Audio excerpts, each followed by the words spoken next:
मोदी 3.0 के पहले बजट में युवाओं को बड़ी सौगात मिली है। साथ ही पहली बार नौकरी पाने वालों को अतिरिक्त वेतन सरकार की तरफ से देने का प्रावधान एक बड़ी पहल के तौर पर देखा जा रहा है। ये रिपोर्ट देखिए। To announce a financial support for loans up to 10 lakh rupees for higher education in domestic institutions.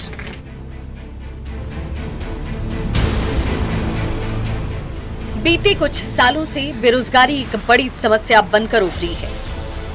हाल ही में हुए आम चुनाव में भी बेरोजगारी को विपक्षी दलों ने सबसे बड़ा मुद्दा बनाया। शायद यही वजह है कि इस साल के बजट में सरकार ने युवाओं के लिए पिटारा खोल दिया।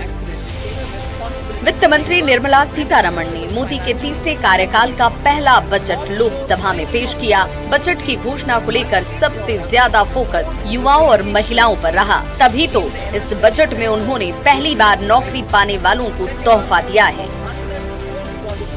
निर्मला सीतारमण ने कहा कि संगठित क्षेत्र में पहली बार नौकरी की शुरुआत करने वालों को 1 महीने का वेतन दिया जाएगा। ये वेतन डायरेक्ट बेनिफिट ट्रांसफर के जरिए 3 किश्तों में दी जाएगी।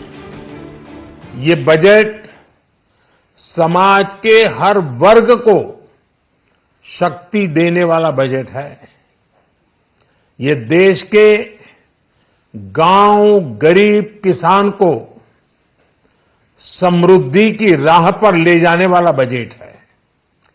ये नौजवानों को अनगिनत नए अवसर देने वाला बजट है।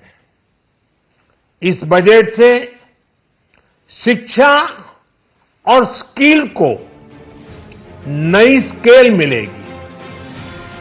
वित्त मंत्री निर्मला सीतारमण ने 7वीं बार बजट पेश कर एक इतिहास भी रच दिया। रोजगार सिर्फ सरकारी क्षेत्र में ही नहीं बल्कि प्राइवेट सेक्टर में भी देने की कोशिश सरकार ने की है। तभी तो देश के 500 टॉप कंपनियों में युवाओं को ट्रेनिंग दी जाएगी, जिसके लिए हर महीने उन्हें 5,000 रुपए मासिक भत्ता मिलेगा। ये मासिक भत्ता प्रधानमंत्री इंटर्नशिप योजना के तहत 12 महीने तक के लिए होगा, जो युवाओं के लिए काफी बड़ी घोषणा है। देश की टॉप कंपनियों को अगले 5 साल में 1 करोड़ युवाओं को ट्रेनिंग देनी होगी। 20 लाख युवाओं को स्किल डेवलपमेंट के लिए नई योजना के तहत ट्रेनिंग देने का भी सरकार ने लक्ष्य रखा है। देश के भीतर हायर एजुकेशन लोन के लिए केंद्र सरकार 10 लाख रुपए तक का लोन अब बेहद आसान दर पर भी मुहैया कराएगी।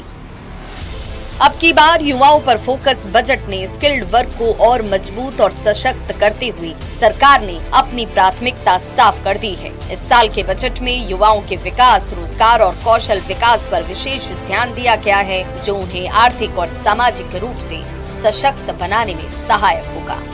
Bureau report, news 18।